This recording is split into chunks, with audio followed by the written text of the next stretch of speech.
წლების წინ მქონდა იდეა, რომ გამეკეთებინა ბუკინისტური წიგნების მაღაზია, ონლაინ მაღაზია.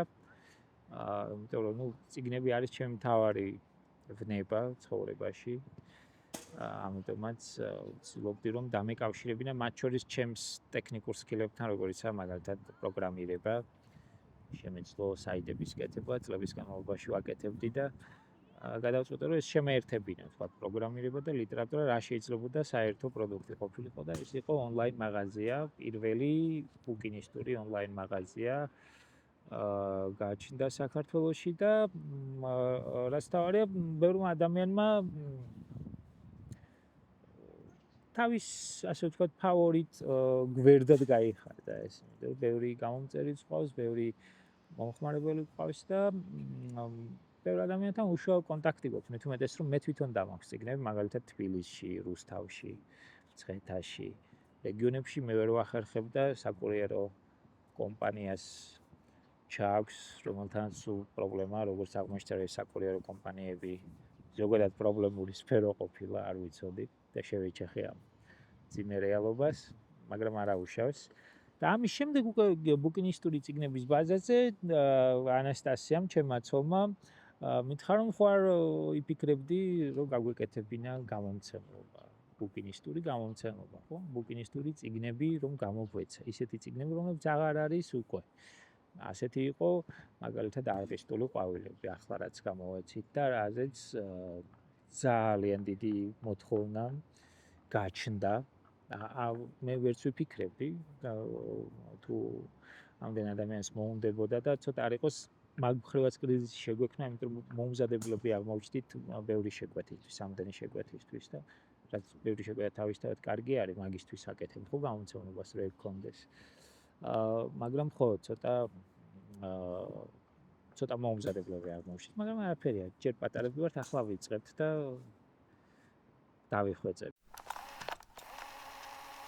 ეს ნაბიჯები მუდმივად რაღაცა ემატება, მაგალითად დავამატეთ ბუკინისტური აუქციონები, მოდული დამატებული არის, უბრალოდ ჯერ ბოლომდე არა ამუშავებული, გვინდა რომ იქ იყოს არა მხოლოდ ბუკინისტური წიგნების ონლაინ აუქციონი, არამედ იყოს ბუკინისტური ნივთების ზოგადად აუქციონი, შეიძლება იყოს რაღაცა ძველი, ძვირადღირებული, ძველი და ანტიკვარული უკვე ძვირადღირებული არის.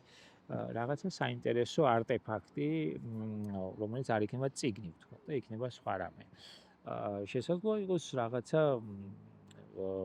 შეიძლება ნახატებიც იყოს, ვიფიქრებთ ამაზე ჯერჯერობით, მხოლოდ ამ კონკრეტულ სფეროში ვართ შემოსაზღვრულები, ბუკინისტური ფორუმი, რომელიც ასევე სატესტო ვერსია გვაქვს გაკეთებული და ბოლოს გვინდა უკვე გავაკეთოთ ბუკინისტური ფიზიკური მაღაზია სადმე ლამაზ ადგილას, ლამაზად გაკეთებული, ვინტაჟურად, ძველებური სტილი და პატარა შეიძლება კაფეც კონდეს ამას. ანუ ბუკინისტური მაღაზია და კაფე იქნება ერთდროულად გაკეთებული.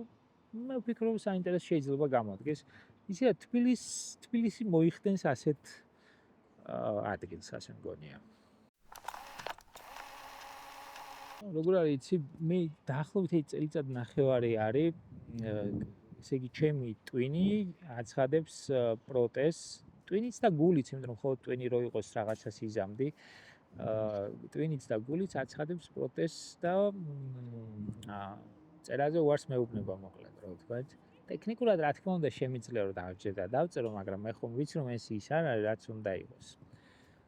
ამიტომ არ მინდა რომ მოვატყუო კითხველიც და ჩემი თავიც, ორივე მეწოდება ამ შემთხვევაში და ველოდები იმ მომენტს, როდესაც მე ეს სიძნელეები გაივლის, რაც ქვეყანაში არის და ჩემი ტვინიც და გულიც დაუბრუნდება ჩვეულებრივ მდგომარეობას, აღარ განაცხადებს პროტესტს და გავაგრძელებ წერას. ხო, არ ვიცი, მართლა გამიჭირდა. ბევრი ჩემი კოლეგა არის ამ დღეში, თუმცა არის ასევე ბევრი ჩემი კოლეგა, რომელიც ჩვეულებრივად წერს, ამ პირიქით ამ სირთულემ მათში ახალი იმპულსები გააჩინა.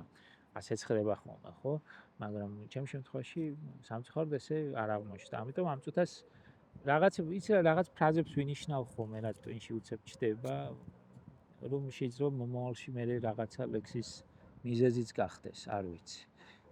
და ნუ პროზა მინდა დიდი ხანია დავწერო რომანი. უბრალოდ ამის დრო არასდროს არ მაქვს ხოლმე, იმიტომ რომ მე ძირითადად ასე ვარ მუშაობ ბევრ განახლდა მყავს ორი მცირეწლოვანი ბავშვი და წარმოვიდგინე რომ დაახლოებით დღეში კარგ შემთხვევაში 12 საათს მუშაობ.